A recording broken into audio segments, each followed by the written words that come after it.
Where should you live in Florida?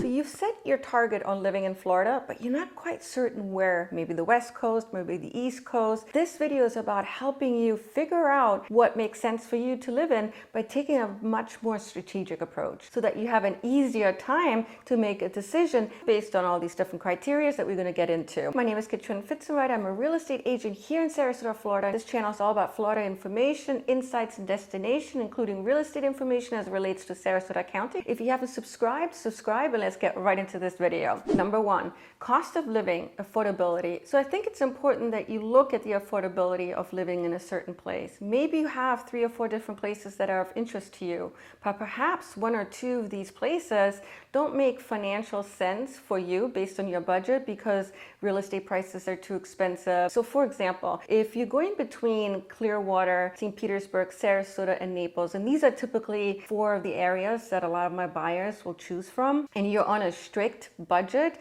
then Naples can automatically already fall off your list, most likely because real estate prices are much more expensive there. So when it comes to looking at affordability, there's a few buckets that you really need to kind of investigate to figure out if it makes financial sense for you, right? So if you're purchasing real estate, then of course get acquainted with the real estate prices. If you're not purchasing real estate, and let's just say you're looking at rent, understand what the rental market is like. And you can tap into places such as Zillow or apartments.com, or even talk to a real estate agent to have a better idea of what money can get you in the different areas that you're interested in. Though real estate or rent is probably going to be one of the largest financial burdens on you, there's other expenses that you're going to have to consider. So if you're purchasing real estate property, let's just say you have an HOA, what is that HOA going to look like? You have to factor in property taxes. Typically, it's about 1% of the assessed value. Add in your utilities expense. On average for a Florida home, it's about $500 a month. And that includes charges such as electric, gas, trash removal, water. You also want to add in the cost of healthcare, groceries, and entertainment. Now, a website I feel is very helpful just to get a directional view is bestplaces.com. You type in the place you're moving from to the place you're moving to, what your income is currently, and the website tells you what your income needs to be in order to have that same standard of living where you're moving from. I did the simulation on the website just to kind of see what it would be like if you were moving from Manhattan to Sarasota at $200,000 income. And so basically what the website came back with was that a $200,000 salary in Manhattan, in order to have that same standard of living here in Sarasota, you need to just make $70,000. No wonder a lot of people from Manhattan are so crazy to move down to Florida. One, because of the weather, but also it's so much more affordable to them. Number 2 is employment. Unless you're retired, most of us are going to have to work for a living. The majority of us are still going to be having to travel to work. If you're choosing between these different places that you can live in, then one of the ways to kind of narrow down the list, the options, is to determine if there's employment opportunities in those places for you. And how do you go about researching this information? You can start off with an online search. Look at employment websites such as Glassdoor.com. LinkedIn is really good, Indeed.com, to see all of the job opportunities that are currently listed. That'll also give you insights as to kind of the salary range. So much information to tap into online, but I also suggest that once you have a good idea of the places that you're really considering moving to, is to contact the local employment office. They'll be more than happy to answer any questions that you have. And I'm sure in most cases, you can even meet with a consultant at these offices. They'll have the deepest, most insightful information when it comes to the current job situation. Number 3 is culture. And what I mean by that is you want to figure out if you're going to like living there based on your interests. Maybe you're somebody that loves to see a theater piece. You love the arts. Then you would want to make sure that you have that accessible to you, I would imagine, right? If you find a place that is affordable, but there's really not much to do, then maybe that's not the place for you, especially when there's other options out there. So how do you find out if a place is really in line with kind of what you like to do? One of the first places I would tap into is TripAdvisor.com. TripAdvisor.com is so great because it actually lists all the major attractions in a particular place.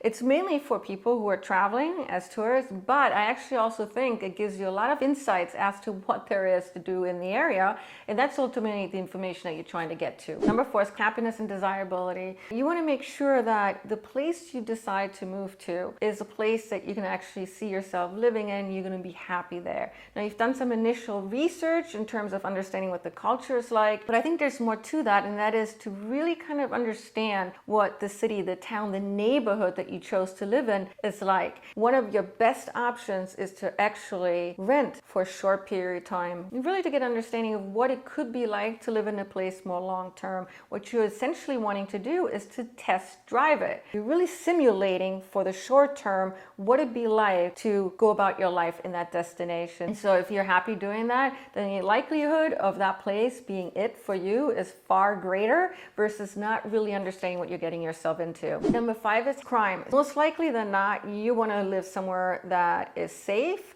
And so I get questioned all the time. Realtors are not supposed to answer that question because we're not supposed to steer you in one way or another. But also, safety is subjective. So what I feel is safe, you may not actually think is safe at all. So what I would do is go to a website called spotprime.com to get an initial idea of the safety in a particular location. But even better than that is to call the local police station and ask them, especially when you're already interested in a few neighborhoods in a particular city or town. And they'll be able to get you the most insightful information. You'll have somebody that can answer questions for you as well. Number 6 is quality of education. This is predominantly important to those of you who have children. Many of you are going to want to live in a place that has a really good school system. A lot of the information is readily available to you online. For example, you can tap into niche.com and do this initial research. You also have the option to go directly to a local school rep and talk about their educational program and get the details directly from somebody who's a representative in the school system. And so this is going to be extremely helpful for you to tap into, especially if you're somebody that says, well, the